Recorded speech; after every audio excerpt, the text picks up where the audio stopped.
Les liveurs sont des escrocs. Tu l'as sûrement entendu partout, mais est-ce que c'est vrai? Est-ce que tous les créateurs qui passent leur journée en live sont là pour te voler? Dans cette vidéo, on va démonter ce cliché une bonne fois pour toutes. Je vais t'expliquer pourquoi cette idée existe, qui sont les vrais arnaqueurs et surtout comment repérer un créateur honnête et un escroc. Mais avant ça, salut, je m'appelle Mickaël, je suis directeur d'une agence qui travaille directement avec TikTok Live et ça fait déjà quelques années que je travaille avec la plateforme TikTok. J'avais commencé en tant que créateur de contenu où j'avais monté un compte à plus de 400 000 abonnés en moins de 3 mois et ensuite j'ai découvert les lives où ça allait très vite, où je générais plus de 2500 € par mois pour finir, comme je t'ai dit, directeur d'une agence. Alors pourquoi ce cliché existe? C'est tout simplement parce qu'il y en a, ils abusent de leur communauté. Donc ça va être ceux qui sont en pleurs sur leur live pour quémander. Il va y avoir aussi les mythomanes qui vont dire qu'ils ont quelque chose à payer en urgence, qu'ils ont des problèmes de famille ou encore pire, des problèmes de santé. Tout ça alors que c'est monté de toutes pièces. Il va y avoir aussi les faux jeux, mais bon, ça c'est plus difficile à mettre en place ou en tout cas ça se fait qu'une fois, on va dire, où ils promettent un gros cadeau comme un iPhone ou quoi que ce soit et au final ils ne l'envoient jamais. Et bien sûr, il y a eu les influenceurs qui ont débarqué depuis qu'il y a eu des soucis de partenariat, que ça rémunérait moins à cause d'une histoire qui s'est passée il y a quelques années. Enfin bref, malheureusement, que ce soit à la télé ou sur les réseaux, le négatif attire le négatif. Donc c'est pour ça qu'il fonctionne très très bien, mais ça n'empêche que ça salit l'image de TikTok Live. Bien sûr, je te donnerai les raisons un peu plus tard, qui va du coup en même temps t'expliquer pourquoi ce sont des escrocs. Mais là, c'est surtout pour répondre à la question, est-ce qu'il y a vraiment des escrocs? Eh bien oui. Mais est-ce que ça veut dire que tous les liveurs sont comme ça? Clairement pas. En fait, pour t'expliquer ce qu'est un vrai créateur pour moi, c'est ceux qui vont montrer des résultats en live, mais qui vont travailler de manière invisible derrière la caméra où personne ne les voit. Ça va être tout simplement en préparant un décor. Donc, une fois que c'est préparé, le résultat sera vu en live. Travailler les thématiques, parce que ce qu'il faut savoir, c'est que TikTok Live propose des classements à thème. Donc, certains créateurs vont carrément se déguiser ou refaire leur décor. Et bien sûr, ça va créer de l'interactivité. Ils vont bien sûr réinvestir une partie de ce qu'ils gagnent, hein, pas la totalité. Bien sûr, ils sont obligés de garder une partie quand même pour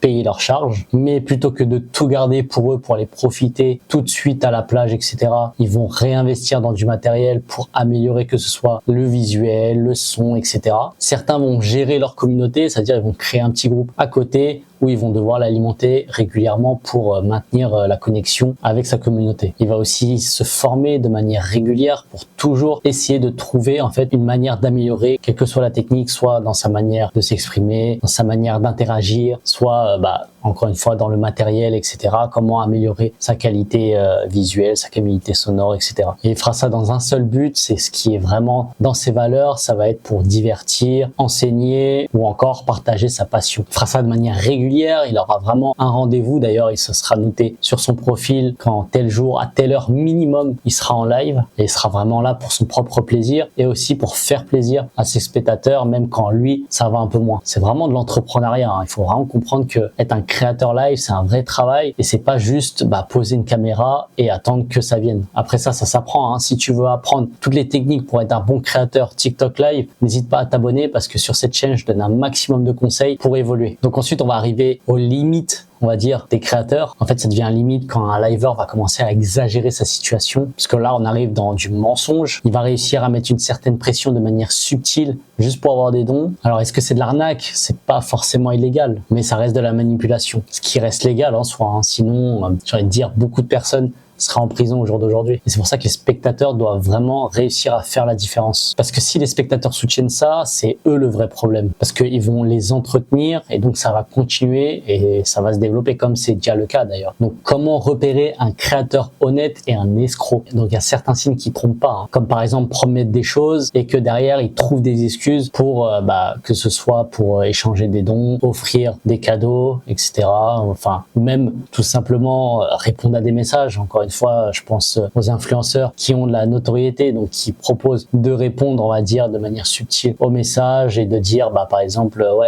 si tu m'envoies plus, je te répondrai plus, etc. Ou alors, même inconsciemment, le spectateur, il va savoir que s'il n'envoie plus, il aura plus de réponse de son créateur. Donc c'est pour ça qu'encore une fois, c'est le spectateur qui doit faire la différence. Un autre détail qui peut t'aider aussi, qui est un peu moins courant, parce que tous les créateurs ne font pas forcément de contenu, mais si le contenu il est vide, valide ou qu'il est concentré que sur ouais, viens sur mes lives, j'ai un match là, tel jour, telle heure. Si ça tourne que autour de ça, qui incite du coup à envoyer juste des dons, bah dans ces cas-là, ouais, ça peut être très douteux, donc à surveiller. Et à l'inverse, les petits signes qui montrent que c'est un vrai créateur, attention, réellement, tu peux le voir et tu peux le ressentir parce qu'il va vraiment partager de la valeur quoi qu'il arrive. Il va pas se plaindre que ça ne joue pas, qu'il n'y a pas de dons, etc. Vraiment, quoi qu'il arrive, son contenu, il va vraiment rester intéressant. Et bien sûr, tu verras, il sera transparent, il remerciera tout le temps et quel que soit le montant du cadeau. Après, quand je dis remerciera chaque cadeau, je préfère quand même préciser. À un moment donné, il faut savoir qu'il y en a, ils reçoivent énormément de dons, donc malheureusement, ils peuvent pas remercier chaque personne à chaque fois. Mais on va dire que à la fin de son live, si tu restes jusqu'à la fin de son live, il est censé remercier vraiment tout le monde, que ce soit les donateurs que les spectateurs. Donc pour en conclure, est-ce que les liveurs sont vraiment des escrocs? La réponse est non. Certains abusent, oui, effectivement, et du coup c'est à cause de eux qu'il y a tous ces clichés et qu'on a une mauvaise image sur TikTok Live, mais la majorité c'est des créateurs qui travaillent dur et qui essaient de partager quelque chose avec sa communauté. C'est pas le métier qui est mauvais, ce sont certaines pratiques et maintenant toi tu as les clés pour faire la différence. Si tu veux mieux comprendre les lives et éviter de tomber dans ce genre de piège, abonne-toi parce que chaque semaine je partage mon expérience et mes conseils pour que tu profites vraiment de TikTok Live, que tu sois créateur ou spectateur. Ciao!